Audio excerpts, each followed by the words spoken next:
سورہ فلق۔ سورہ فلق کا تعارف، مقام نزول۔ ایک قول یہ ہے کہ سورہ فلق مدینہ منورہ میں نازل ہوئی اور ایک قول یہ ہے کہ مکہ مکرمہ میں نازل ہوئی ہے۔ پہلا قول زیادہ صحیح ہے کیونکہ اس کے شان نزول سے اسی کی تائید ہوتی ہے۔ آیات، کلمات اور حروف کی تعداد، اس صورت میں ایک رکوع، 5 آیتیں، 23 کلمات اور 74 حروف ہیں۔ فلق نام رکھنے کی وجہ، فلق کے کئی معنی ہیں اور یہاں اس سے مراد صبح ہے، اور چونکہ اس سورت کی پہلی آیت میں یہ لفظ موجود ہے، اس مناسبت سے اسے سورہ فلق کہتے ہیں۔ سورہ فلق اور سورہ والناس کے فضائل۔ احادیث میں سورہ فلق اور سورہ والناس کے بہت فضائل بیان کیے گئے ہیں۔ ان میں سے 3 فضائل سماعت فرمائیے۔ نمبر 1، حضرت عقبہ بن عامر رضی اللہ تعالی عنہ سے روایت ہے، مسلم شریف کی حدیث ہے، نبی کریم صلی اللہ تعالی علیہ وآلہ وسلم نے ارشاد فرمایا، کیا تم نے نہیں دیکھا کہ آج رات مجھ پر ایسی آیتیں نازل ہوئی ہیں جن کی مثل نہیں دیکھی گئی؟ وہ آیتیں قل اعوذ برب الفلق سورت کے آخر تک اور قل اعوذ برب الناس سورت کے آخر تک ہیں۔ نمبر 2، حضرت ابو سعید خدری رضی اللہ تعالی عنہ فرماتے ہیں، ترمذی شریف کی حدیث ہے، حضور پرنور صلی اللہ تعالی علیہ وآلہ وسلم جنات سے اور انسانوں کی نظر سے پناہ مانگا کرتے تھے، یہاں تک کہ سورہ فلق اور سورہ والناس نازل ہوئی، پھر آپ نے ان سورتوں کو پڑھنا شروع کر دیا اور ان کے علاوہ دیگر وظائف کو چھوڑ دیا۔ نمبر 3، حضرت عابس جوہنی رضی اللہ تعالیٰ عنہ سے روایت ہے، حضور اقدس صلی اللہ تعالی علیہ وآلہ وسلم نے ارشاد فرمایا، میں تمہیں وہ کلمات نہ بتاؤں جو شریر جنات اور نظر بد سے اللہ تعالیٰ کی پناہ طلب کرنے میں سب سے افضل ہیں؟ انہوں نے عرض کی، یا رسول اللہ صلی اللہ تعالی علیہ وسلم کیوں نہیں، آپ ضرور بتائیے۔ ارشاد فرمایا، وہ کلمات یہ دونوں صورتیں ہیں، نمبر 1 قل اعوذ برب الفلق، نمبر 2 قل اعوذ برب الناس۔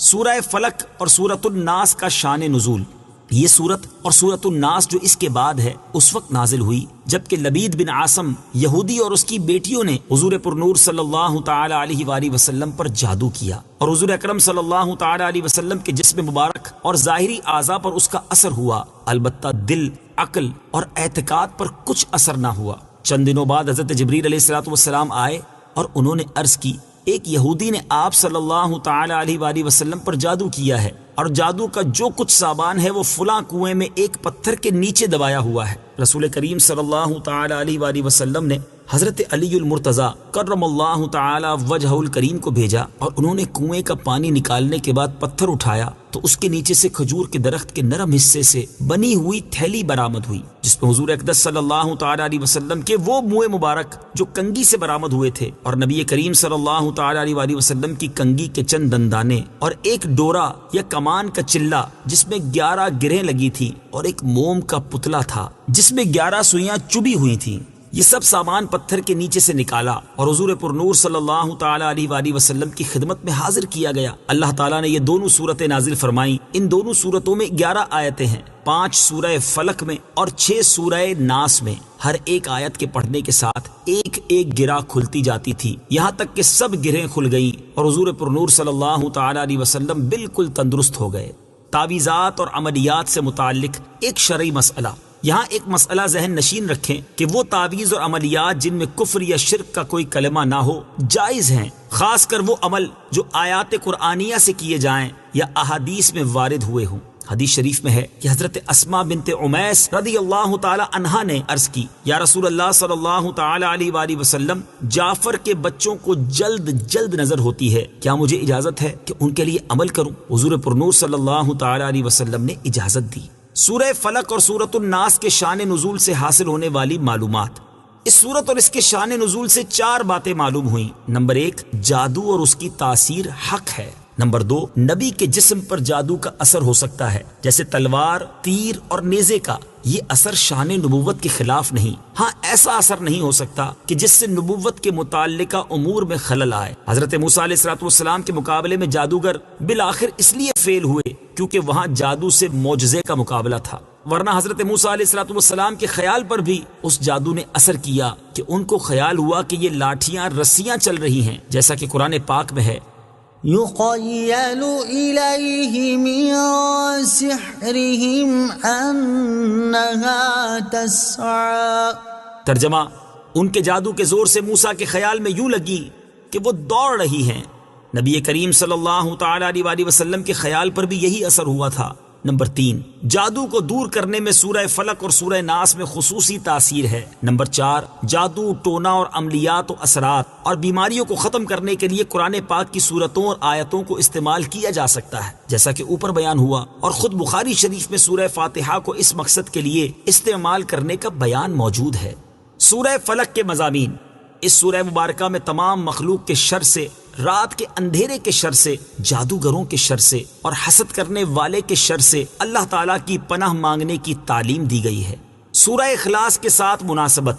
سورہ فلق کی اپنے سے ماقبل سورت اخلاص کے ساتھ مناسبت یہ ہے کہ سورہ اخلاص میں اللہ تعالیٰ کی وحدانیت کا بیان ہوا اور یہ بتایا گیا کہ جو چیزیں اللہ تعالیٰ کی شان کے لائق نہیں وہ ان سے پاک اور بری ہے، اور ان دونوں صورتوں میں بتایا گیا کہ دنیا میں موجود ہر شر سے اللہ تعالیٰ کی پناہ مانگنی چاہیے۔ اسی طرح ان شیاطین، جنات اور انسانوں سے بھی اللہ تعالیٰ کی پناہ مانگنی چاہیے جو لوگوں کو اللہ تعالیٰ کی راہ سے روکتے ہیں۔ بسم اللہ الرحمن الرحیم۔ ترجمہ، اللہ کے نام سے شروع جو نہایت مہربان رحمت والا ہے۔ قل اعوذ برب الفلق من شر ما خلق ومن شر غاسق اذا وقب ومن شر النفاثات في العقد ومن شر حاسد اذا حسد۔ ترجمہ، تم فرماؤ میں صبح کے رب کی پناہ لیتا ہوں اس کی تمام مخلوق کے شر سے اور سخت اندھیری رات کے شر سے جب وہ چھا جائے، اور ان عورتوں کے شر سے جو گروں میں پھونکے مارتی ہیں، اور حسد والے کے شر سے جب وہ حسد کرے۔ قل اعوذ برب الفلق۔ تم فرماؤ میں صبح کے رب کی پناہ لیتا ہوں۔ تفسیر صراط الجنان میں ہے، پناہ مانگنے میں اللہ تعالیٰ کا اس وصف صبح کے رب کے ساتھ ذکر اس لیے ہے کہ اللہ تعالیٰ صبح پیدا کر کے رات کی تاریکی دور فرماتا ہے تو وہ اس پر بھی قادر ہے کہ پناہ چاہنے والے سے وہ حالات دور فرما دے جن سے اسے خوف ہو۔ نیز جس طرح تاریک رات میں آدمی صبح طلوع ہونے کا انتظار کرتا ہے، اسی طرح خوف زدہ آدمی امن اور راحت کا منتظر رہتا ہے۔ اس کے علاوہ صبح مجبور و لاچار لوگوں کی دعاؤں کا اور ان کے قبول ہونے کا وقت ہے، تو اس آیت سے مراد یہ ہوئی کہ جس وقت کرب اور غم والوں کو آسانیاں دی جاتی ہیں اور دعائیں قبول کی جاتی ہیں، میں اس وقت کو پیدا کرنے والے کی پناہ چاہتا ہوں۔ ایک قول یہ بھی ہے کہ فلق جہنم میں ایک وادی ہے۔ من شر ما خلق۔ اس کی تمام مخلوق کے شر سے۔ تفسیر صراط الجنان میں ہے، اس آیت میں ہر مخلوق کے شر سے پناہ مانگی گئی ہے، خواہ جاندار ہو یا بے جان، مکلف ہو یا غیر مکلف، اور بعض مفسرین نے فرمایا ہے کہ یہاں مخلوق سے مراد خاص ابلیس ہے جس سے بدتر مخلوق میں کوئی نہیں۔ ومن شر غاسق اذا وقب۔ اور سخت اندھیری رات کے شر سے جب وہ چھا جائے۔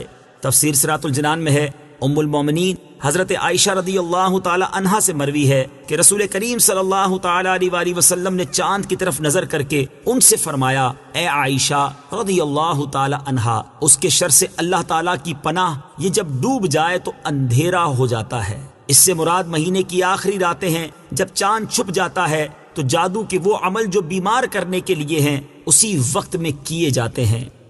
ومن شر النفاثات في العقد۔ اور ان عورتوں کے شر سے جو گروہ میں پھونکے مارتی ہیں۔ تفسیر صراط الجنان میں ہے، یعنی جادوگر عورتوں کے شر سے پناہ مانگتا ہوں جو ڈوروں میں گرا لگا کر ان میں جادو کے منتر پڑھ کر پھونکتی ہیں، جیسا کہ لبید کی لڑکیوں نے نبی کریم صلی اللہ تعالی علیہ وسلم پر جادو کرنے کے لیے کیا تھا۔ تعویذات سے متعلق ایک اہم شرعی مسئلہ۔ یاد رہے کہ ناجائز کاموں کے لیے تعویذ گنڈے ناجائز و حرام ہیں، جبکہ جائز مقصد کے لیے گنڈے بنانا اور ان پر گرا لگانا، قرآن مجید کی آیات یا اللہ تعالیٰ کے اسماء پڑھ کر دم کرنا جائز ہیں۔ جبور صحابہ کرام اور تابعین رضی اللہ تعالی عنہم اسی پر ہیں، اور نبی کریم صلی اللہ تعالی علیہ وسلم کے عمل مبارک اور ارشاد سے بھی یہ چیز ثابت ہے۔ چنانچہ حضرت عائشہ صدیقہ رضی اللہ تعالی عنہا سے روایت ہے، مسلم شریف کی حدیث ہے، آپ فرماتی ہیں کہ جب حضور پر نور صلی اللہ تعالی علیہ وسلم کے اہل میں سے کوئی بیمار ہوتا تو حضور اقدس صلی اللہ تعالی علیہ وسلم معوذات یعنی سورہ فلق اور سورہ ناس پڑھ کر اس پر دم فرماتے. اور حضرت عبید بن رفاعہ رضی اللہ تعالیٰ عنہ سے روایت ہے کہ حضرت اسماء بنت عمیس رضی اللہ تعالی عنہا نے رسول کریم صلی اللہ تعالی علیہ وسلم سے عرض کی، یا رسول اللہ صلی اللہ تعالی علیہ وسلم، حضرت جعفر رضی اللہ تعالیٰ عنہ کے بیٹوں کو بہت جلد نظر لگ جاتی ہے، کیا میں کچھ پڑھ کے ان پر دم کر دیا کروں؟ ارشاد فرمایا، ہاں، کیونکہ اگر کوئی چیز تقدیر سے سبقت لے جا سکتی تو نظر ضرور اس سے سبقت لے جاتی.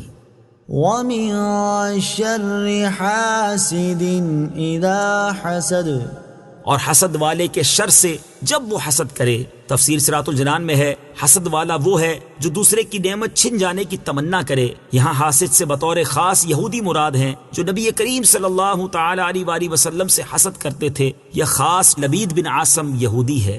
اور عمومی طور پر ہر حاسد سے پناہ کے لیے یہ آیت مبارکہ کافی ہے. حسد بدترین صفت ہے اور یہی سب سے پہلا گناہ ہے جو آسمان میں ابلیس سے سرزد ہوا اور زمین میں قابیل سے. حسد کے مقابلے میں رشک ہوتا ہے، اور وہ یہ ہے جس میں اپنے لیے بھی اسی نعمت کی تمنا ہوتی ہے جو دوسرے کے پاس ہے، لیکن دوسرے سے چھن جانے کی تمنا اس میں نہیں ہوتی. اس صورت مبارکہ سے معلوم ہوا کہ جادو اور حسد بدترین جرائم ہیں کہ عام شروں کے بعد ان کا ذکر خصوصیت سے فرمایا گیا. صدق اللہ العظیم.